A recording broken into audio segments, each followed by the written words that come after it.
근데 이런 말 있잖아요. 맛있게 먹으면 0칼로리.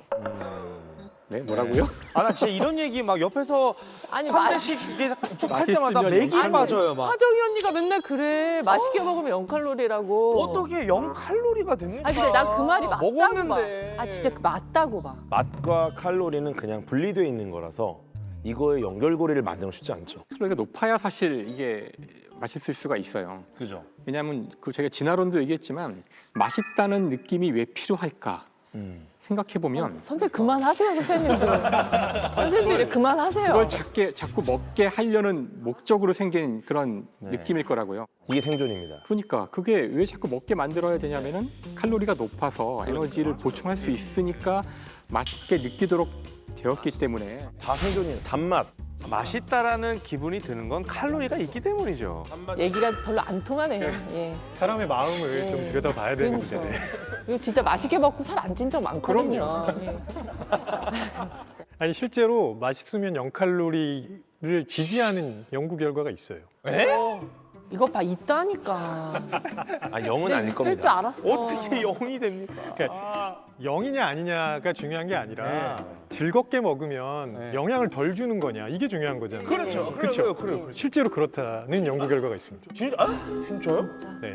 예일대학교의 크럼 교수가 한 연구인데요. 실험 대상자들한테 금식하고 전날 밤에 금식을 하고 네. 아침 8시에 실험실에 오라고 했습니다. 예.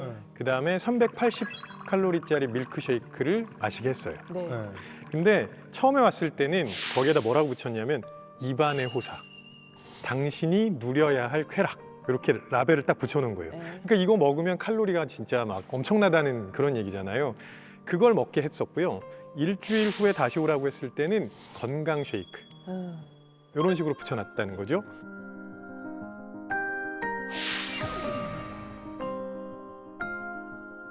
그 다음에 뭘 측정했냐면 배가 고플 때 나오는 호르몬인 그렐린을 측정합니다. 그랬더니 입안의 호사라는 그 쉐이크를 마셨을 때 건강 쉐이크를 마셨을 때보다 그렐린 수치가 3배 정도 낮게 나왔습니다.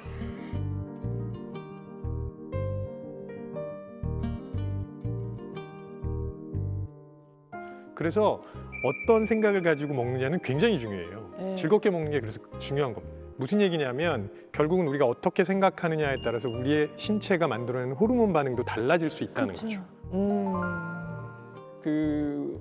맛있으면 0칼로리라는 말이 그 죄의식, 죄책감과 더 관련이 있지 않을까 생각하고 저도 정말로 실제로 그랬으면 너무너무 좋겠다고 생각을 하면서도 또 그런 것도 있어요. 내가 뭔가를 먹었는데 생각 없이 먹었는데 너무 맛있어. 그러면 칼로리를 왠지 한번 보게 돼요.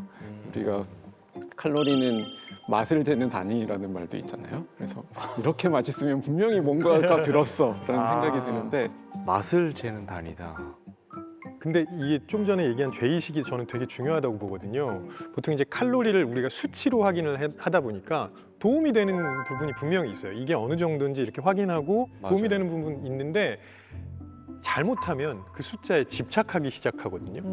그래서 폭식증 같은 섭식 장애를 겪는 분들이 이 칼로리로 표시되는 숫자에 너무 집착을 하는 거예요.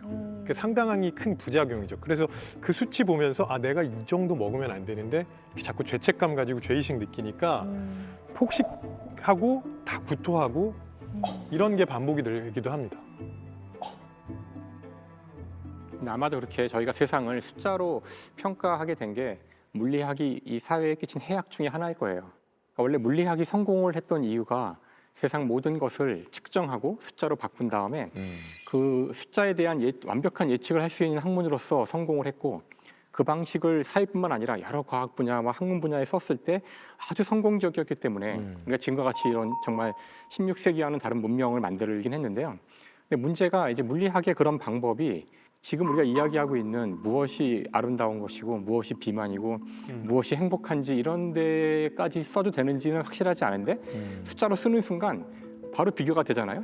너 몇 평짜리 집에 사니? 그러는 순간 사실 집이란 거는 각자가 좋은 형태로 여러 가지로 만들 수가 있는데 숫자로 쓰는 순간 80은 70보다 크고 그렇죠. 70은 60보다 크기 때문에 바로 그들의 모든 행복과 가치가 바로 비교가 되는 이런 무리한 일이 벌어져요. 그러니까 아까도 우리가 비만을 얘기했지만 그 사람이 정말 건강한지 그 신체가 적당한 현재의 지방을 갖고 있는지 이런 거는 많은 것들을 생각해야 되는데 그걸 숫자로 한다는 숫자를 것이 쓰기 위해서는 뒤에 뭔가 유닛이 붙잖아요. 단위가 필요한 거잖아요. 그러면 지금 얘기하고 있는 비만 여기에서 가장 많이 등장하는 단위가 지금 칼로리인데 그렇죠.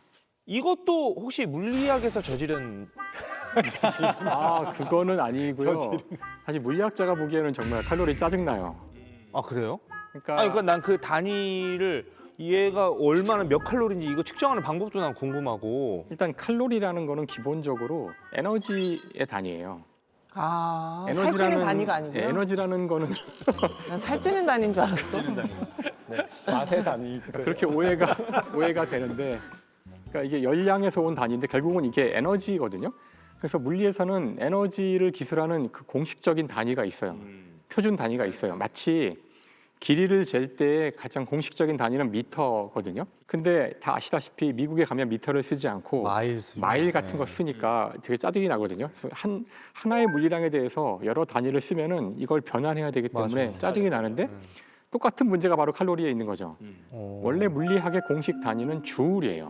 줄. 맞아요. 근데 오히려 일반인들은 주울을 잘 모르고 칼로리가 더 익숙하시잖아요. 그러니까 19세기 중반에 와서 보니까 아, 칼로리라고 화학자들이 쓰던 이 단위가 물의 온도를 높일 때 들어가는 어떤 열의 단위인데요. 근데 이것이 물리학자들이 보니까 이건 그냥 에너지였던 거예요. 그래서 지금 와서는 우리가 이거 몽땅 다 주울로 통일하면 좋겠는데 이미 벌써 늦었죠. 칼로리가 너무 널리 쓰이다 보니 그래서 아주 안타까운 그런 단위예요. 칼로리는. 줄은 진짜 우리가 다시 한번 좀 얘기를 해볼 필요가 있을 것 같아요. 우리가 이과생들은 이렇게 들어보면 줄, 이제 뭐 단위, 사람 알겠는데 문과 쪽에서는 줄이 줄자를 말하는 건가? 아니, 이렇게 너무 무시하신다. 수도 있으니까. 아니 저기요, 줄에 대해서. 저기요. 줄이 너무 사람 괜찮은 사람이었어요. 언제 만나보셨어요? 아 만나보셨나요? 근데 뭔가 한 분야 연구했던 사람이 단위의 이름을 썼다는 대단한 거죠. 대단한 거죠. 거고, 그거는. 그다음에 줄이 표준 단위이기 때문에 이게 뭔가 계산하기 되게 편해요. 그러니까 1kg짜리 물체가 여기 있다 그러면 이걸 제가 이렇게 손으로 잡아서 1m를 들어 올리는 동안 에너지를 써야 되거든요. 네. 예, 이때 들어간 에너지가 10줄이에요. 10줄. 그러니까 이건 대단히 쉽게 시간을 알 수가 있잖아요. 네. 그다음 1kg짜리 물체가 1초에 1m의 속도로 이렇게 움직이는 이때 에너지는 0.5줄이거든요. 그러니까 계산하기 좋은데 칼로리는 물을 끓여야 돼요. 물을 끓여서 근데 계산하기 좋다는 걸 아무도 이해를 딱 드는데 물 끓이는 게 심플하지 않나? 그러니까 이게 표준, 아니 너무 무시한다. 그러니까 이게 표준 단위이기 내가 때문에 그렇게 생각하는지 어떻게 알아요? 근데 누나 물 끓이는 게 좀 심플하지 않아요? 그게 심플하긴 하지. 물을 끓일 때 그러니까 대단히 추상적 개념이지만 이제 조울을 사용하면은 이제 표준 단위일 때 맞아. 1m, 1kg, 뭐 111을 썼을 때 1에 가까운 숫자들이 나오는 거죠. 그러니까 이게 훨씬 더 물리학자는 편한데 이제 물 칼로리를 끓이는 거는 쓰면 너무 통제할 게 많고 그러니까 심플하지 어떻게 않아요. 온도를 다 재고 물이 끓는다는 것도 정의가 굉장히 어렵고 뭐 기포가 밑에냐 저기 위에냐 나중에 바글바글이냐. 대기실 가서 또 말씀하세요 두 분이. 아 근데 칼로리 자체가 사실 다이어트 하는 분들한테도 정말 좀 도움이 안 되는 잘못된 정보가 그 안에 들어있는 게 우리가 칼로리를 얘기를 할 때는 뭐 이렇게 물을 끓이는 그런 걸로 환산을 하는 거기 때문에 쉽게 얘기해서 우리 몸으로 소화 흡수되는 거에 대한 고려가 전혀 없어요. 그러니까 우리가 생각하기에는 예를 들어서 흰 빵으로 100칼로리를 먹었을 때하고 아몬드로 100칼로리를 먹었을 때 똑같은 양이 우리 몸으로 흡수돼서 들어올 거라고 생각하지만 사실은 흰빵 같은 경우는 또는 뭐 주스 같은 경우는 거의 완벽하게 소흡수 되는 거고 잘 들어오죠. 예, 아몬드 같은 경우는 뭐 이렇게 꼭꼭 씹어 먹지 않는 이상은 심지어 꼭꼭 씹어 먹어도 이게 그 안에 들어있는 모든 영양소가 다 소화 흡수될 수는 없거든요. 근데 이런 것들은 사실 사람마다 좀 차이가 있을 거고 계산하기도 복잡하기 때문에 식품에 표시되어 있는 그 칼로리 열량 표시는 사실은 부정확해요. 아니 근데 그거는 있죠. 그렇게 뭐 빵과 아몬드처럼 종이 다른 거 말고 같은 종이어도 콜라랑 콜라 제로랑 카땡이랑 카땡 라이트랑 그거는 같은 맥주여도 칼로리 적은 거 먹는 게 그래도 일단 유리한 건 있는 거죠. 맥주일 때는 알코올 칼로리가 가장 크기 때문에 거의 큰 차이는 아니고요. 다 소주 소용없어요? 맥주는 술이기 때문에 어떻게 할 수 없고 음료 같은 경우는 확실히 칼로리 차이는 있죠. 같은 종류 있을 네, 때. 당 그 자체가 들어있는 걸 먹는 것과 이제 제로 칼로리 음료를 먹는 거는 예를 들어 당 그 자체가 들어있는 거는 한 캔을 완전히 없애는데 고층 건물 계단을 몇 번을 왕복해야 됩니다. 네. 근데 제로 음료는 한 5계단 정도 올라가면 사라져요.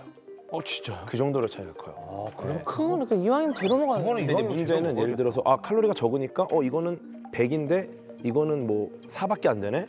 그럼 이걸 한 20캔 먹어야겠다. 이거는 안 된다는 거예요. 칼로리가 적다고 많이 마시는 건 안 좋지만 약간의 대체는 좀 유리한 부분이 있죠. 근데 제가 지금 이런 얘기 들으니까 지금 문득 떠오른 아이디어가 제가 식품 회사를 하니까 네네. 그러니까 0칼로리 음식을 개발해 볼까? 제로 김치 나오면은 끝납니다. 제로 김치? 제로 김치. 홍진경의 제로 김치. 그게 무슨 맛일까요? 그냥 지기김치 먹으면 안 돼요. 일단 김치 맛은 안 나요. 아니면 제로 식품을 개발하는 거야. 물은 제로잖아요. 네, 물을 얼려. 네. 제로 아이스크림 있잖아요. 그래서 오 진짜? 제로 아이스크림이 실제 아이스크림보다 더 달아요. 심지어 나 제로 하나 만들어봐야지. 맛이 기가 진짜. 막힙니다. 제로는 요즘에 이제 유행을 하지만 네. 우리가 다이어트의 역사는 사실 실패의 반복이었잖아요. 네. 항상 이제 그런 게 나오면 실패합니다. 왜요? 제로로 먹고 피자를 한 조각 더 먹는 거예요. 근데 남용하면 안 돼요. 남용이 문제입니다. 그러니까 기존의 맛을 내면서 진짜 제로 음식을 만들면 뭐 비만 치료제고 뭐고 없이 그냥 진짜 10년 아니라 5년 안에도 없어질 수 있는 거 나 아니에요? 진짜 내가 10년 안에 만든다. 제로 김치? 제로 김치.